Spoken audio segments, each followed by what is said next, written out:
Happy Friday! It is Friday, and not only that, it's the 13th, Friday the 13th. We'll talk about it and hopefully shed some light on what's the deal about Friday the 13th. Let's get started.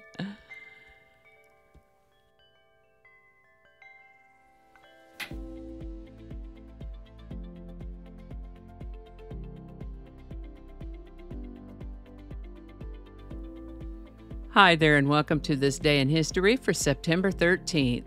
September 13th is the 256th day of the year in the Gregorian calendar, 257th in leap years, with 109 days remaining to the end of the year. Today's word is Clerihew.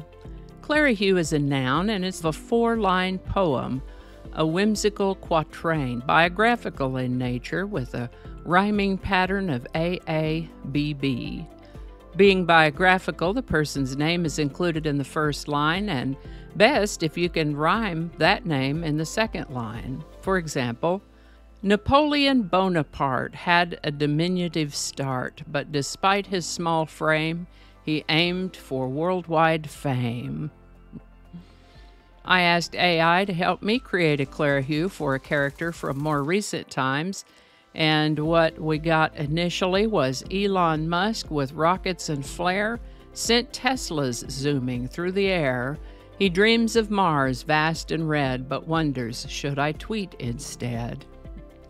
That's cute, but it doesn't quite fit the form of actually rhyming the name, so I restyled it a little bit, and here's what I got.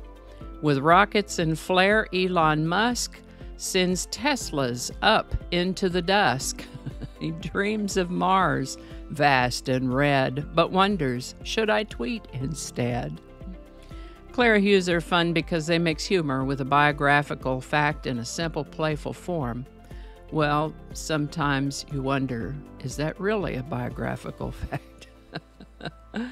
The Clerihew as a form was invented by English novelist and humorist Edmund Nicolas Bentley, who lived from 1875 to 1956.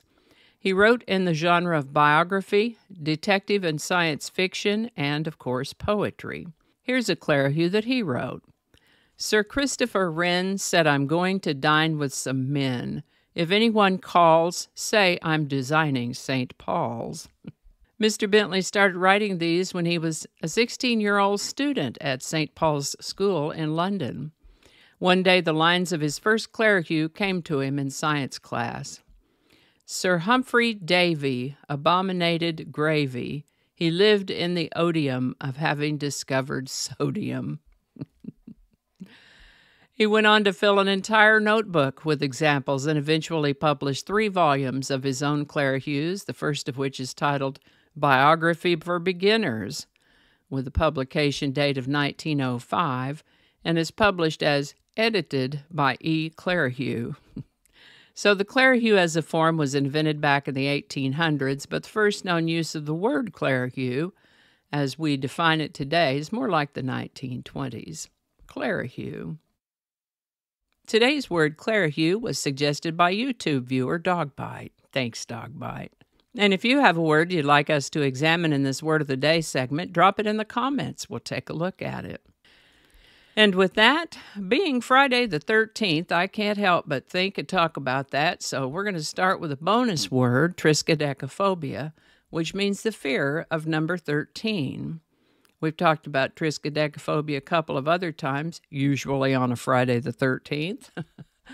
There are several myths and historical events around 13 that lend to an idea of misfortune or unluckiness.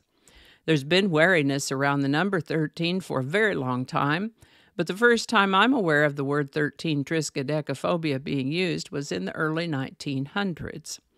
Even though the word triskaidekaphobia has only been around a little over 100 years, uneasiness and outright fear of the number 13, as I have mentioned, has been around for a very long time.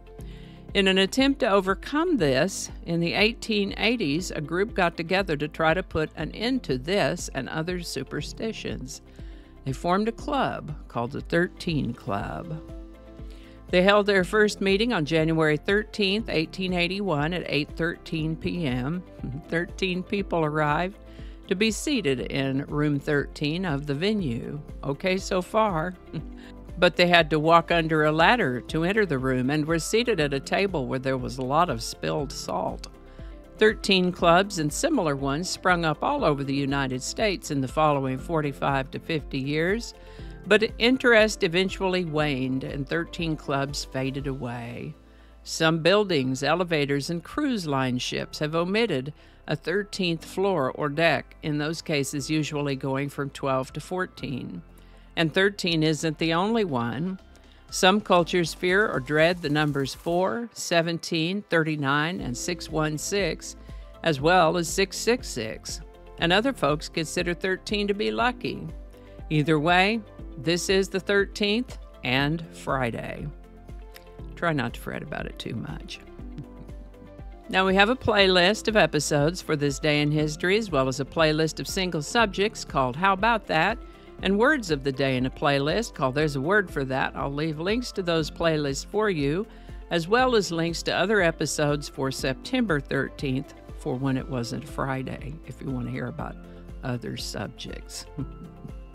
And of course, all this talk about superstitions reminds me of the Stevie Wonder song Superstition.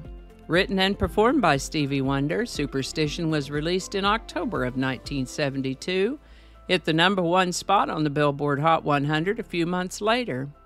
It's the lead single from his 15th studio album, Talking Book, and describes several common superstitions. The song has been covered by other artists, including the late Stevie Ray Vaughan, and is included in several instances of popular culture.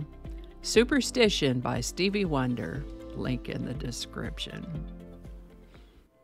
Alrighty, that's all I've got for you today. Y'all take care out there now. Try not to spill any salt or walk under any ladders if you can help it. Don't worry about the black cats, though. They mean no harm. If I find any outtakes, I'll put them right back here next. Alrighty. Did I get that right? Let's see. Clerihew. Yep. That's what I thought. Sir Isaac Newton was very astute and Sir Isaac Newton was very astute and he grew. I'm having a time with that one. Let's try the next one. The Clerihew as a form was invented by English novelist and humorist Edmund Clerihew.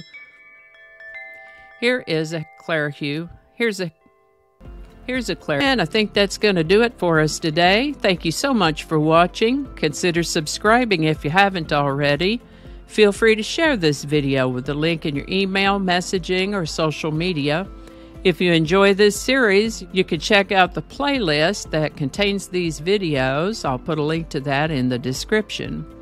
That description lives on YouTube, so for other platforms, I'll include a link to my blog page called No Really. You can also find me on Rumble, BitChute, and Odyssey. All those links in that description. Alrighty, that's all I can think of right now. Thanks again, and I'll see you next time. Alrighty, back to work. I think we got it this time.